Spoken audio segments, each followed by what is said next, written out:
morning. Welcome to the Breakfast Club. Let's see how this Breakfast Club vlog goes. I've been peer pressured a couple of my athletes to get some kind of video going here. So we're gonna see, and ironically, no one can make it today, so it's just me.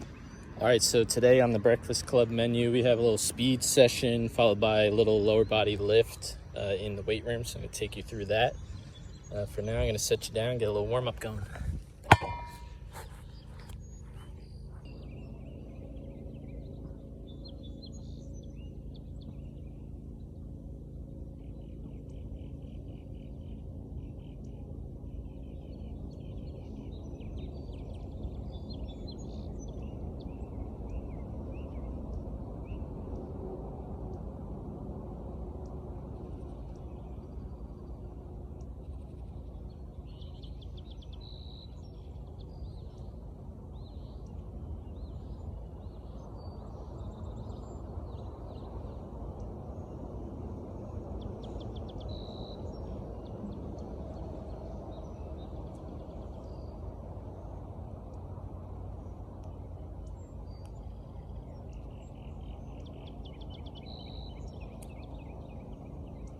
Nice and toasty out here today. Beautiful sunny day.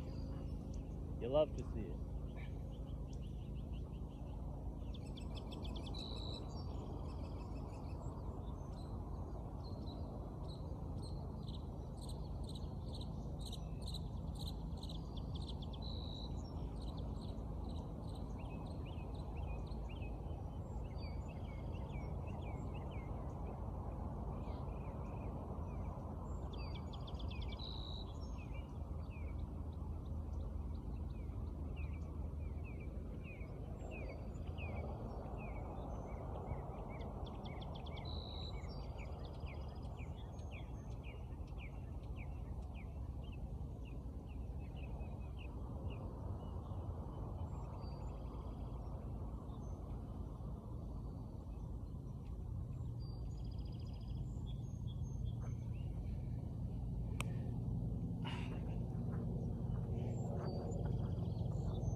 Very general stuff, just getting the body moving. Start slow, build up.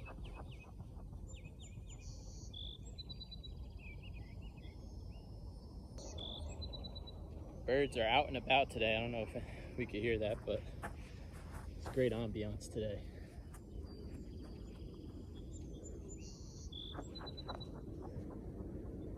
Got a good sweat going. Heart rate's getting up there. We're almost ready. Let's get a couple more.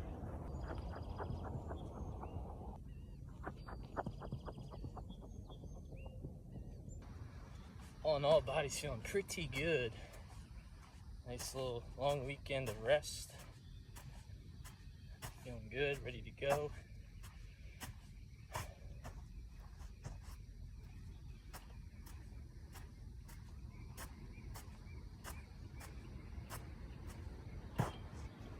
What we have today is little contrast sprints. So we've got a pretty heavy sled sprint, only about 10 yards. And we're gonna follow that up with a lighter sprint with the sled. Same thing, 10 yards. Then we're gonna test out our speed gates. We got some 10-yard sprints with those as well. All right, we got our sleds set up. We get the heavy one on this side, light one on this side. Warm up only took like 8 minutes. It's really hot out, so if you keep your mobility going, you don't have to take 15 minutes to warm up. Should be ready to go. Let's get after it.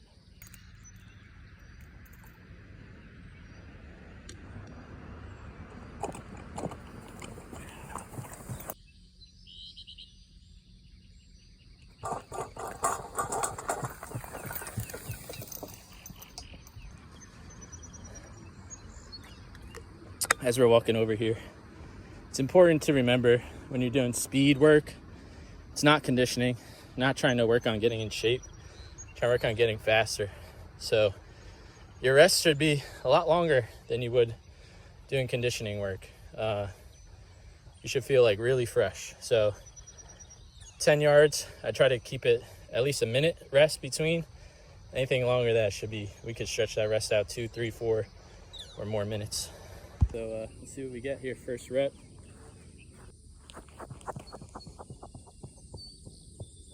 We'll be looking at 160, all right? All right, so we're on the walk back from the end line to right around midfield. The biggest reason why I put them all the way out there is just to give myself a little extra rest between each rep. Again, I want it to be as fresh and as fast as possible. I'm not trying to be out of breath today.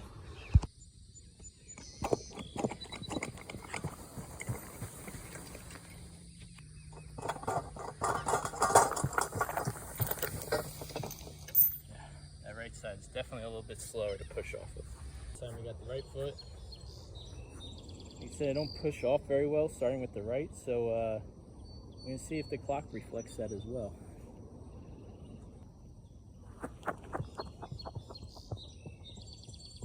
Survey says 154. All right.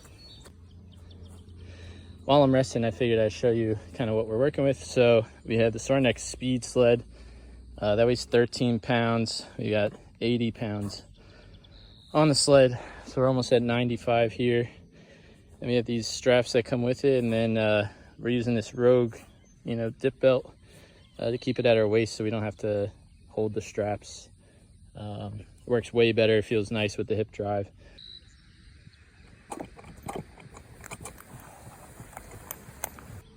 Working through a little hip flexor strain, and you can feel amazing on that second times rep. You can feel a little bit with the sled. So we might just drop to like 85% effort. See if we can manage with that. All right, so that wraps up the speed session. I didn't record all the reps because I had to drop the intensity down, so no one wants to see me run at half speed anyway. But here's my 2 cents on training with an injury. Injuries are really complex. There's a lot that goes on and comes with injuries. So you definitely shouldn't be just getting information from a complete stranger who doesn't know anything about you to kind of help you work through that. It should be someone, that you've either worked with or have been evaluated by. But you want to get plan B as close to plan A as possible. So instead of just taking away sprints, I just dial back the intensity. But yeah, like if I just shut down, I'm detraining. So I don't want that. I don't want to step back. So I'm going to do all the things that I can do. I'm going to try it out. We tried it out. The first 2 reps felt really good. And so it goes. But we still got some work done. Instead of sitting out or sitting on the couch, no one ever got better that way. So that's my 2 cents. Get evaluated. Figure out a plan that's going to get you as close to plan A as possible. Execute that until you can start to get back to plan A. That's it. You know what? I lied. I do have a little more to say about the injuries. Because it's really prevalent right now in the strength and conditioning world. There's a lot of dorks who will tell you, oh, this athlete got injured and I could have prevented that. I could have stopped that from happening. It's always somebody who has something to sell you, and it's not selling you your dream of staying healthy forever. It's selling a product of theirs that may or may not help you, and there's no real guarantee of that. So don't listen to those dorks. There's a lot of nuance, a lot of complexity with injuries.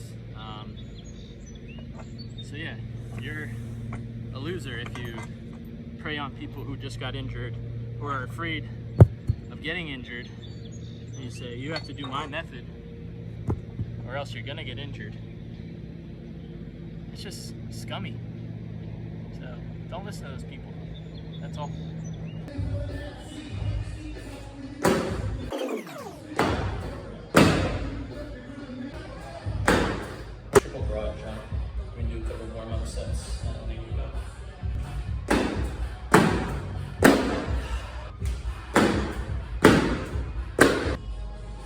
expecting huge things. I PR'd last week by like 14 inches, so I'm not expecting big PRs or anything, but hopefully we raise the average up. That's the goal.